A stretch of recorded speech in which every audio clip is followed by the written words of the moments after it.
नमस्कार, जनतंत्र टीवी देख रहे हैं आप और मैं हूं आपके साथ स्वाति आर्य। हमारे इस खास बुलेटिन में आप सभी का स्वागत है। देहरादून पुलिस मुख्यालय में कांवड़ यात्रा को लेकर एक इंटरस्टेट बैठक हुई और इस बैठक की अध्यक्षता डीजीपी अशोक कुमार ने की, जिसमें कई राज्य के पुलिस अधिकारी मौजूद रहे। इस बैठक में दिल्ली, यूपी, हरियाणा और हिमाचल के अधिकारी मौजूद रहे और इस अंतर्राज्यीय बैठक में कांवड़ यात्रा को सकुशल बनाने पर चर्चा हुई। बता दें कि कोरोना महामारी के चलते पिछले 2 सालों से कांवड़ यात्रा पर ब्रेक लगा था, जिसके बाद इस सावन महीने में कांवड़ यात्रा को बेहतर और भव्य बनाने के लिए राज्य सरकार युद्ध स्तर पर तैयारी कर रही है। वहीं इस बार कांवड़ यात्रा में लगभग 4 करोड़ से ज्यादा कांवड़ियों की आने की आशंका जताई जा रही है। आज हमने इंटरस्टेट बैठक की है कांवड़ मेला के प्रबंधन को लेकर 2022 की, और इसमें हमने जो पड़ोसी राज्य हैं उन सभी के एडीजी लॉ एंड ऑर्डर और एडीजी इंटेलिजेंस उनको जोड़ा है, और उसके अलावा जो बॉर्डर के एसपीज, डीआईजीज, एग्जैक्ट जो बॉर्डर है यानी मुजफ्फरनगर, सहारनपुर, बिजनौर, पोंटा साहिब, यमुनानगर वगैरह, और कई जगह की एसटीएफ एजेंसीज भी जुड़ी, पंजाब, हरियाणा, राजस्थान, दिल्ली, यूपी, हिमाचल, ये सब से हम लोगों ने कोऑर्डिनेशन किया है। आरपीएफ और बाकी भी संस्थाओं के अधिकारी जुड़े और हम सब ने गहराई से विचार विमर्श किया, और सबको ये भी पता है कि इस बार कांवड़ मेला चूँकि 2 वर्ष बाद हो रहा है तो भीड़ ज़्यादा एक्सपेक्टेड है।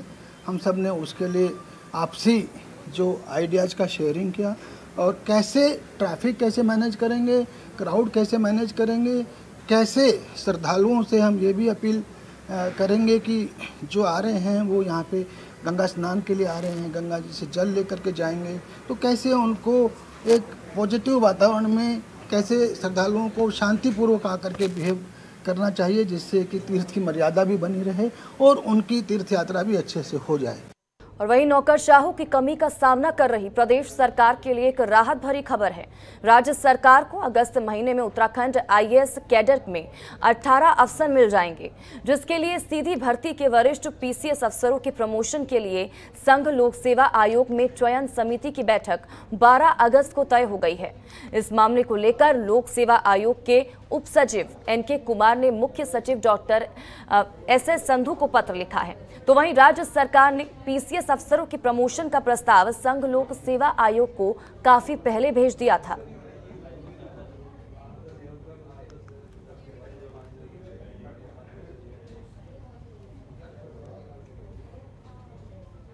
आज मुख्यमंत्री पुष्कर सिंह धामी मसूरी में आजादी का अमृत महोत्सव कार्यक्रम के तहत लाल बहादुर शास्त्री राष्ट्रीय प्रशासन अकेडमी में आयोजित डिजिटल प्रदर्शनी के उद्घाटन कार्यक्रम में उन्होंने हिस्सा लिया। इस दौरान उन्होंने डिजिटल प्रदर्शनी और सेमिनार का उद्घाटन किया। साथ ही सीएम ने लाल बहादुर शास्त्री की प्रतिमा पर पुष्पांजलि अर्पित कर परिसर में लगाए गए हस्तकला स्टॉलों का अवलोकन भी किया।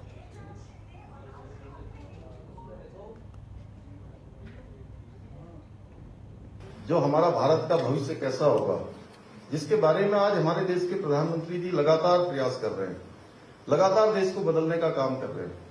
पिछले 8 सालों में देश के अंदर एक नई कार्य संस्कृति आई है, जिसको बोलते हैं एक नया वर्क कल्चर आया है। आप देखते होंगे पहले के क्षेत्र में जो पॉलिटिक्स में होते थे, इसमें होते थे, लोग उनको कहते थे कि जो है ये अगर 10 बजे का टाइम देंगे तो 11 बजे से पहले नहीं आएंगे। और मैं शायद 5 मिनट लेट हुआ, कितना हुआ श्रीनिवासी? 3 मिनट लेट हुआ, और वो भी इसलिए हुआ कि मुझे आना था पहले यहाँ चौपर से, और वो आज मौसम खराब होने के कारण से आ नहीं पाया। तो मैंने सोचा कि ये अवसर मैं गंवाना नहीं चाहता था, आप लोगों से मिलने का ये अवसर मैं गंवाना नहीं चाहता था, इसलिए मैं रोड से ही आपके बीच में आया। उत्तराखंड से दिल्ली जाने वाली रोडवेज की 250 में से 200 बसों पर 1 अक्टूबर से ब्रेक लग जाएंगे।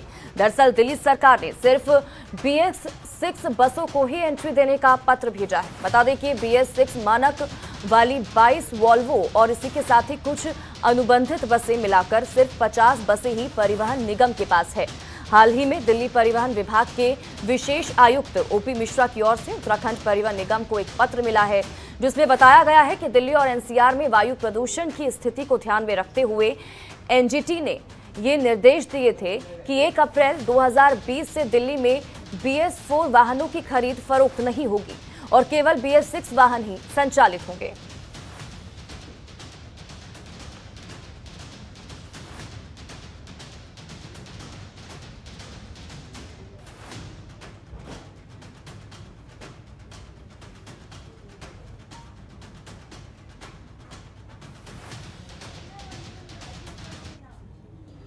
उत्तराखंड की महिलाओं के लिए एक बड़ी खबर है। अब प्रदेश के सभी जिलों में घसियारी योजना लागू होने जा रही है, जिससे कि राज्य में 3 लाख महिलाओं को सीधा लाभ मिलेगा।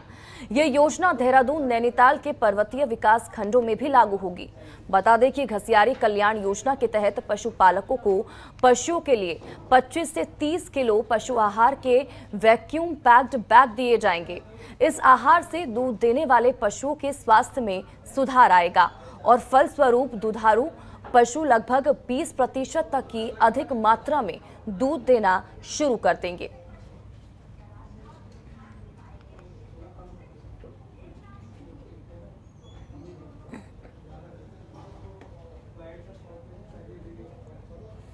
उत्तराखंड में केंद्र सरकार सड़कों का निर्माण करवाने के लिए कई अहम योजनाएं चला रही हैं, जिसके माध्यम से उत्तराखंड के पहाड़ी क्षेत्रों में सड़कों का जाल बिछाया जा रहा है। और वहीं अब धार्मिक मंदिरों पर जाने में श्रद्धालुओं को किसी प्रकार की दिक्कत ना हो, इसको लेकर रोपवे का भी निर्माण करने की योजना बनाई जा रही है, जिसके लिए केंद्र और राज्य सरकार रूपरेखा तैयार कर रही है और जल्द ही रोपवे तैयार किया जाएगा। इस योजना को लेकर सीएम धामी ने पीएम मोदी का धन्यवाद भी किया है।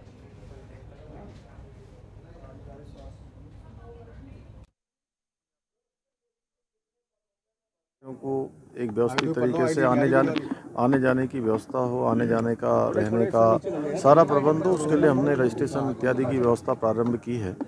और हमारा एक ही लक्ष्य है कि सभी यात्रियों की यात्रा कुशल हो, सभी यात्री सकुशल आएँ, सकुशल जाएं, सुगम आएँ, सुगम जाएं और स्वस्थ रहें। उसके लिए हम लगातार काम कर रहे हैं। कावड़ यात्रा भी हमारे लिए एक बहुत बड़ा काम है, क्योंकि वर्षों बाद, 2 वर्षों बाद कावड़ यात्रा भी पूरे जोर से उससे होगी। इसलिए हम उसके लिए सारी तैयारियां अभी से कर रहे हैं और अच्छी यात्रा होगी। आज भी रेड अलर्ट है और हम उसके लिए अभी से तैयारी करेंगे। पिछली बार भी जब मानसून आया था और अतिवृष्टि हुई थी हमारी 18 और 19 अक्टूबर को 2021 में, और अभी भी जो है मौसम विभाग ने इस प्रकार की दी है, इसलिए हमने सभी प्रशासन के लोगों को सबको अलर्ट रहने को कहा है। सभी यात्रियों से भी जैसे मौसम विभाग की जिस प्रकार की भी सूचना हो, उसी के अनुसार सूचना लेकर उसके बाद ही अपनी यात्रा प्रारंभ। और वहीं कांग्रेस कमेटी के आह्वान पर आज प्रदेश के 70 विधानसभा क्षेत्रों में कांग्रेस 1 दिवसीय सत्याग्रह आंदोलन कर रही है, जिसमें वो अग्निपथ योजना के विरोध में प्रदर्शन कर रहे हैं। और इसी कड़ी में देहरादून के गांधी पार्क के बाहर कांग्रेस प्रदेश अध्यक्ष करण माहारा के नेतृत्व में कांग्रेस ने प्रदर्शन किया। इस दौरान करण माहारा ने कहा कि अगर अग्निपथ योजना सही होती तो देश भर में उस पर विरोध नहीं होता। साथ ही उन्होंने कहा कि इस योजना का विरोध रिटायर्ड फौजियों ने भी किया है।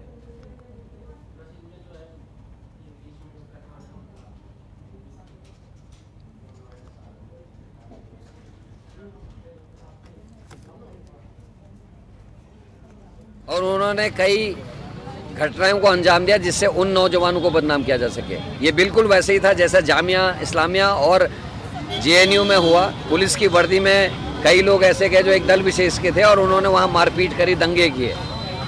इसलिए कांग्रेस ने ये तय किया कि हम सत्याग्रह के मामले से शांतिप्रिय ढंग से आंदोलन को आगे बढ़ाएंगे, लोगों को जागरूक करेंगे कि राष्ट्र खतरे में है, राष्ट्र की सुरक्षा खतरे में है। चाइना कई किलोमीटर अंदर हमारे आ चुकी, गाँव बसा लिया, पुल बसा लिया और नेपाल ने भी हमारी ज़मीन में कब्जा कर लिया। तो ऐसे में फौज के संग खिलवाड़ नहीं होना चाहिए। जनरल बख्शी ने साफ कहा कि आपने अर्थव्यवस्था को चौपट कर दिया है और अर्थव्यवस्था को सुधारने के लिए कोई अन्य तरीके अपनाए जाने चाहिए, फौज के संग एक्सपेरिमेंट ना करें। कई रिटायर्ड हमारे फौजी, हमारे सूबेदार साहब, लेंस नायक साहब, मेजर साहब, कर्नल साहब, हमारे लेफ्टिनेंट जनरल्स, लोग आज खुल के कह रहे हैं कि ये खतरनाक है। और वहीं इसी कड़ी में चमोली में भी कांग्रेस कार्यकर्ताओं ने प्रदर्शन किया, जिसमें उन्होंने सरकार से अग्निपथ योजना को वापस लेने की मांग की।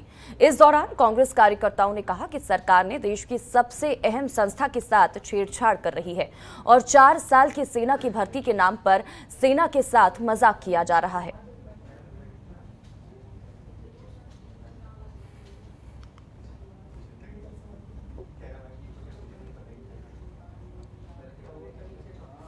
खटीमा से कांग्रेस विधायक भुवन कापड़ी खेलड़िया गांव के दौरे पर रहे, जहां उन्होंने प्रशासन द्वारा तोड़े गए एक गरीब के मकान का निरीक्षण किया, जहां पीड़ित परिवार ने उनसे मदद की गुहार लगाई। तो वहीं इस दौरान विधायक भुवन कापड़ी ने बताया कि खनन अधिकारी के दबाव में प्रशासन ने ये मकान गिरा दिया था, जो न्याय संगत नहीं है। बता दें कि 21 जून को खेलड़िया की पुष्पा देवी का निर्माणाधीन मकान एसडीएम, तहसीलदार और पुलिस प्रशासन की मौजूदगी में जेसीबी से गिरा दिया गया था, जिसके बाद परिवार ने मदद की गुहार लगाते हुए एसडीएम को ज्ञापन सौंपा था।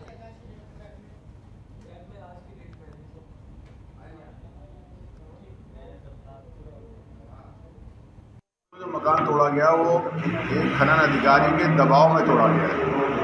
अचानक 1 घंटे पहले रोकने को कहा जाता है और 1 घंटे बाद जेसीबी जाके तोड़ दिया जाता है। कोई नोटिस नहीं, कोई सूचना नहीं, कुछ नहीं, और मकान तोड़ दिया जाता है। तो गरीब आदमी मजदूरी करके मकान बना रहा था, उसको तोड़ने का काम किया है, जो कि न्याय संगत नहीं है। इसकी बातचीत मेरी जिलाधिकारी और उप जिलाधिकारी दोनों से हुई है, और आज मैं वहाँ स्थानीय स्तर पर ग्रामीणों से भी मिलकर आया हूँ। तो सरकार को ग्रामीणों जो गरीब आदमी है उनको बिठाने का काम करना चाहिए, न कि उनको उजाड़ने का।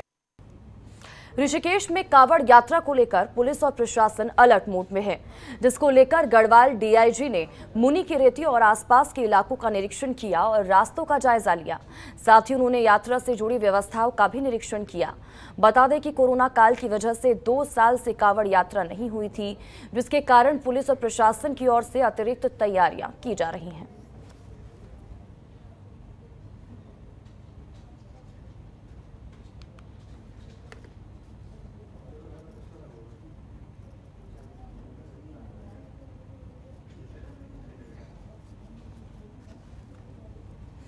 उत्तराखंड में पिछले 1.5 महीने में चारधाम यात्रा में करीब 25 लाख श्रद्धालुओं ने दर्शन कर लिए हैं, जिसमें हेमकुंड साहिब के तीर्थयात्री भी शामिल हैं। इसकी जानकारी देते हुए पुलिस महानिदेशक अशोक कुमार ने बताया कि 1.5 महीने में ही 2 लाख से ज्यादा वाहनों ने भी यात्रा मार्ग पर प्रवेश किया है। साथ ही उन्होंने बताया कि इस बात का पहले से ही अनुमान था कि इस बार रिकॉर्ड तोड़ श्रद्धालु आएंगे, और ठीक ऐसा ही हुआ है।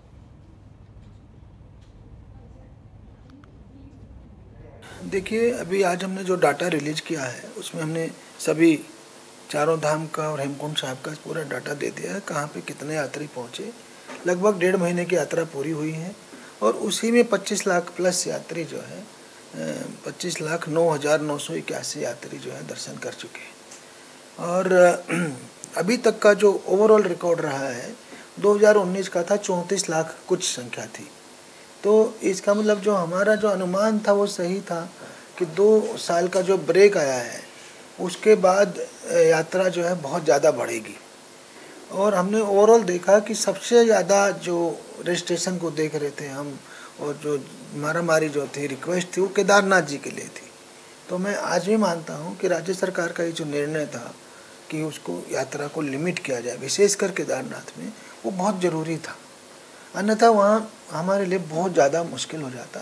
अभी भी हम लोगों ने अपनी ओर से जो बेस्ट एफर्ट किया है, प्रशासन के सहयोग से हमारे डीएम एसएसपी ने किया है, पुलिस ने, एसडीआरएफ ने किया है, तो वो अपनी ओर से बेस्ट पॉसिबल किया है, और कुल मिलाकर के यात्रा सकुशल कराई है। 25 लाख प्लस हो चुकी है।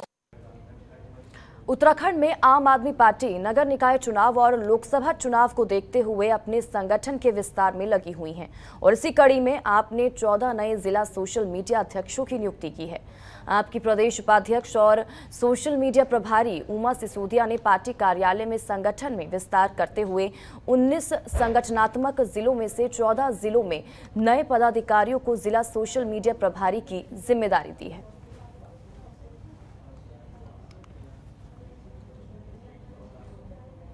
और वहीं लालकुआ में भी कांग्रेस कार्यकर्ताओं ने अग्निपथ योजना पर विरोध जताया और तहसील के परिसर में धरना देते हुए सत्याग्रह आंदोलन किया और तहसीलदार को राष्ट्रपति के नाम ज्ञापन सौंपा और सरकार से योजना को वापस लेने की मांग की।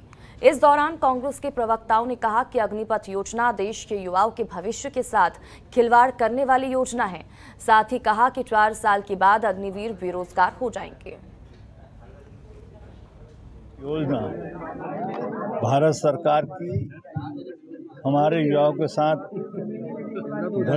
बड़ी धोखाधड़ी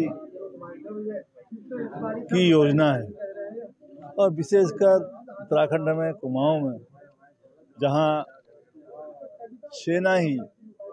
सेना के लोग ही इकोनॉमी पर अपने परिवार को पालते थे। आज बहुत स्थिति भयंकर है, संख्या कम हो या ज़्यादा हो, लेकिन ये बहुत गंभीर विषय है कि इस भारत सरकार ने, मोदी सरकार ने आज एक एक्सपेरिमेंट किया है 4 साल की सेवा का। करण मेहरा जी के आह्वान पर जो आज यहाँ पर जो है अग्निपथ योजना जो केंद्र सरकार ने लागू की है, उसके विरोध स्वरूप पूरे 70 विधानसभाओं में 70 के 70 विधानसभाओं में आज कांग्रेसियों ने जो है सत्याग्रह आंदोलन यहाँ पर धरना दिया। इसी क्रम में हमने आज लालकुआं विधानसभा में भी सरदार गुरदीप सिंह जी के नेतृत्व में यहाँ पर धरना आयोजित किया गया, जिसमें भी वक्ताओं ने जो है केंद्र सरकार से, महामहिम राष्ट्रपति जी से अपील की है कि जल्द ही इस योजना को, जो अग्निपथ योजना आपने लागू करी है 4 साल की भर्ती की, इस योजना को खारिज कर पुरानी प्रक्रिया बहाल की जाए। और वहीं देहरादून के IRDT सभागार में आदिवासी युवा आदान प्रदान कार्यक्रम का आयोजन किया गया। तो कार्यक्रम की तस्वीरें आपके टीवी स्क्रीन पर हैं, जिसका शुभारंभ आपको बता दें कि कैबिनेट मंत्री सुबोध उनियाल ने स्वामी विवेकानंद के चित्र पर पुष्प अर्पित कर किया। ये कार्यक्रम 7 दिनों तक चलेगा और इसका आयोजन नेहरू युवा केंद्र संगठन ने किया है। इस दौरान कैबिनेट मंत्री सुबोध उनियाल ने कहा कि उत्तराखंड देश की मुख्य धारा से जुड़ा हुआ है और इसीलिए वो विकास की पथ पर अग्रसर है। वहीं उत्तराखंड के साथ बने राज्य छत्तीसगढ़, झारखंड नक्सलवाद की वजह से विकास से दूर रह गया है।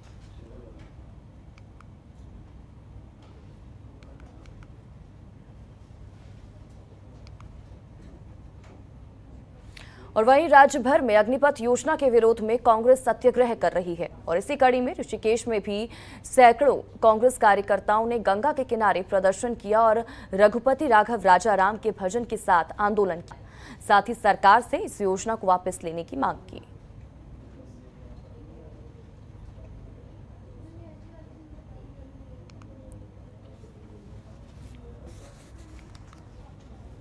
उल्टे सीधे जो कि जन विरोधी नीतियों को, योजनाओं को जारी कर रही है, चाहे वो किसान की योजना हो, चाहे चारधाम मंदिर में पंडा समाज का जो व्यवस्था समिति की जो योजना थी, वो सब उनको बाद में वापस लेनी पड़ी, उनको गलतियों का एहसास हुआ।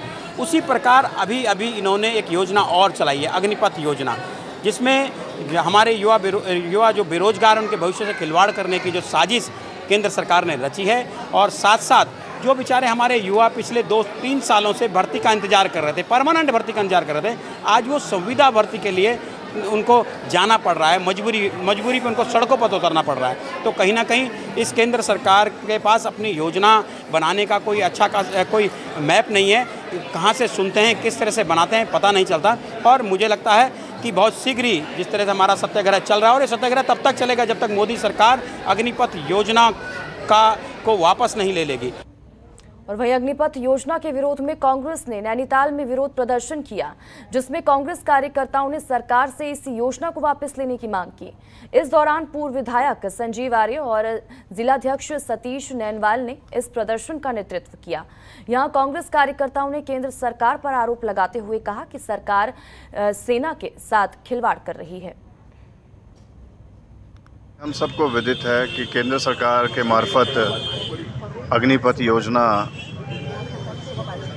लाई गई है, और कहीं ना कहीं हमने देखा पूरे देश में युवा इस योजना के विरोध में आंदोलनरत हैं। और जब हम उत्तराखंड की बात करते हैं, उत्तराखंड एक सैन्य प्रदेश है।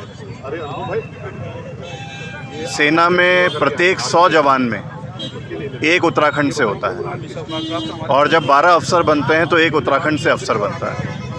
और हमने देखा पूरे देश में लगातार 1 रैंक 1 पेंशन की मांग उठती आई है, लेकिन आज केंद्र सरकार एक ऐसी योजना लाई है जो नो रैंक नो पेंशन है, और एक तरीके से संविदा भर्ती के रूप में 4 साल के लिए युवाओं को एक छलावे के तौर पर एक योजना में सैन्य भर्ती के लिए प्रोत्साहित करने के लिए कदम उठाया जा रहा है। जबकि जिसकी सत्यता यही है कि आज कहीं ना कहीं इसका सबसे ज़्यादा नुकसान अगर किसी प्रदेश के युवाओं को झेलना पड़ेगा तो वो उत्तराखंड के युवा हैं, क्योंकि आज तक चाहे हमारी कुमाऊं रेजिमेंट हो, चाहे गढ़वाल रेजिमेंट हो, हम इस चीज़ को जानते थे कि उत्तराखंड में स्टेट मेरिट कोटा होता था, जिसके तहत उत्तराखंड के युवाओं को सैन्य भर्ती में प्राथमिकता मिलती थी। और वहीं सोमवार सुबह राजधानी देहरादून सहित मसूरी, चमोली में झमाझम बारिश हुई, तो वहीं कई जगह पर बादल छाए हुए हैं। चमोली में झमाझम बारिश हो रही है, जबकि नई टिहरी, श्रीनगर, कोटद्वार, रुद्रप्रयाग में बादल छाए हुए हैं। साथ ही यमुनोत्री धाम सहित यमुना घाटी में बारिश का मौसम बना हुआ है। बारिश के बाद मौसम ने करवट ली तो पहाड़ों में ठंडक आई। शहर के लोगों को भी गर्मी से राहत मिली, तो वहीं बागेश्वर, पिथौरागढ़, नैनीताल, चंपावत में आज भारी बारिश के आसार हैं, जिसको देखते हुए मौसम विभाग ने येलो अलर्ट जारी किया है।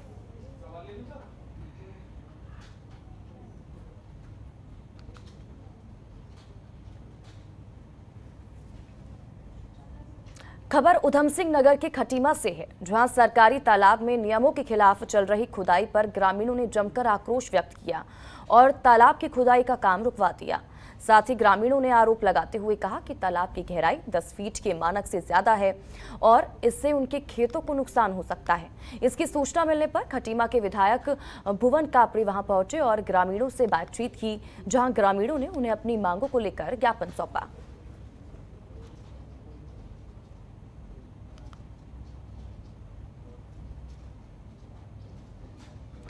झंडा में जो सरकारी तालाब खुद रहा था उसका टेंडर जिला अधिकारी द्वारा कराया गया, जो बहुत ज़्यादा गहरा खुद रहा था।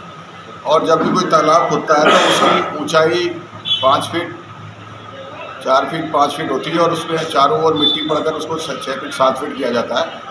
वो 10 फीट से ज़्यादा उन्होंने खोद दिया था, तो सारे ग्रामीणों में आक्रोश था। मैं गया था, मैंने जिला अधिकारी और जिलाधिकारी से बातचीत करी है, तो उसको भरवा कर जो प्रॉपर तालाब होता है उसमें क्या करवाया जाएगा, ये बात उन्होंने दूरसंचार के माध्यम से मेरी बातचीत हुई है जिलाधिकारी और जिलाधिकारी से। तो वहाँ पर ग्रामीणों की और उनकी बातचीत हुई है, पटवारी को वहाँ भेजा है और जिलाधिकारी ने, तो फिर पटवारी गया है तो ग्रामीणों ने बातचीत कराई है, जैसे नियम के अनुसार ही सब हो रहा है। बिल्कुल नाली उली बेकार कर दी और जो घर भी टूटने वाले हैं, 1-2 चक्कर छिड़ता डंपर सब वो ज़्यादा टूट जाता है और तालाब भी बहुत गहरा कर दिया, कम से कम 15-20 फुट गहरा कर रहे हैं ये लोग। पता नहीं क्या है इनका, आप देख लेते कितना खुदाया का तालाब। अब इधर से हमारी ये बात मान नहीं रहे हैं, सब रोड खराब कर दी है। बरसात में हम लोग कैसे चलेंगे यहाँ से? नाली फाली सब तोड़ दिए, पाइप सब निकाल दिया, पानी का निकास सब बंद कर दिया है। वहीं उत्तराखंड में मानसून शुरू होने से पहले ही शासन प्रशासन की तैयारियां पूरी हो चुकी हैं। इसको लेकर आपदा प्रबंधन सचिव आनंद श्रीवास्तव ने बताया कि मानसून के लिए जिला स्तर पर भी नोडल अधिकारियों को नियुक्त किया गया है, जिनको आपदा क्षेत्र में अलग अलग जिम्मेदारी दी गई है। इसके साथ ही सचिव आपदा ने बताया कि हर बार के जैसे इस बार भी राज्य में 2 हेलीकॉप्टर रखे गए हैं, एक गढ़वाल के गौचर में और एक कुमाऊं के पिथौरागढ़ में रखे गए हैं, ताकि आपदा के दौरान राहत और बचाव कार्य में तेज गति मिल सके। कंट्रोल रूम हमारा तैयार है। इसके पहले हर एक मानसून सत्र के पहले हम लोग नोडल अधिकारियों की नियुक्ति करते हैं विभिन्न विभागों से, 16 विभागों से। तो वो ऑलरेडी हमारी 3 जून से ही करके तैयार है और हमारे नोडल अधिकारी सारे बैठ रहे हैं। उसके अतिरिक्त हम एक कोऑर्डिनेशन मीटिंग करते हैं WC से और डी के साथ, वो हमारी हो गई है। वो सारा के हमारे पास 106 ऑटोमेटेड वेयर स्टेशन है, जहाँ से हमारे पास सारा आता है, उनका किसी बंद नहीं, इस पर निर्णय लिया जाता है। भूकंप के दृष्टिकोण से हम लोग संवेदनशील हैं, डेफिनेटली 4 और जोन 5 में हमारा राज्य आता है। इसके लिए अभी हमने 3-4 साल पहले एक व्यवस्था यहाँ पर करी थी अर्थक्वेक अर्ली वार्निंग सिस्टम के लिए। पिछले साल अगस्त में इसका एक मोबाइल ऐप भी लॉन्च हुआ, जो कि अर्थक्वेक आने के बाद जैसे ही जब कहीं पे अर्थक्वेक आता है तो उसके तत्काल बाद वो सायरन बजाता है और मोबाइल ऐप जिसके पास है उसके मोबाइल पर भी वो सूचनाएं आती हैं। तो इससे हमें आम जनता को जागरूक करने में मदद मिलेगी। और ये भूकंप आने के पश्चात जैसे हम देहरादून में बैठे हुए हैं तो हमें 15 से 20 सेकंड तक का टाइम मिल जाता है। और वहीं नैनीताल में रात भर हुई मूसलाधार बारिश ने प्रशासन की पोल खोलकर रख दी है।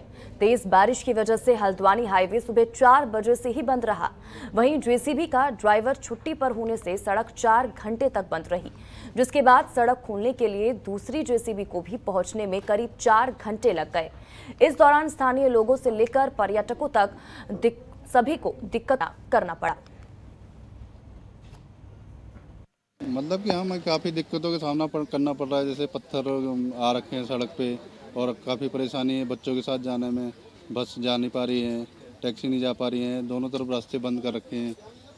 दिक्कतें हो रही हैं? दिक्कतें बहुत हो रही हैं। सोने के जब से स्टार्ट हुई है तो 4 बजे से मैं यहाँ पे खड़ा हूँ और उसके बाद आज ये 4-5 घंटे में अब ये व्यवस्था बनी है। यहाँ पे फ़ोन करने के बाद भी प्रशासन द्वारा मतलब सही तरीके से हमारा लिया नहीं गया फैसला और अब यहाँ पे यात्रियों को दिक्कतों का सामना करना पड़ा। कई यात्री हमारे जो दूर दूर से आए थे सब पैदल चले गए हैं यहाँ से और हम भी यहाँ पे काफ़ी देर से फंसे हुए।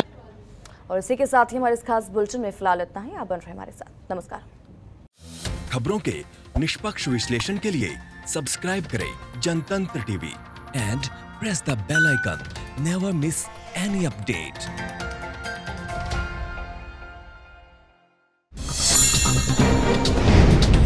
डाउनलोड कीजिए जनतंत्र टीवी ऐप को, जो कि अवेलेबल है गूगल प्ले और ऐप स्टोर पर।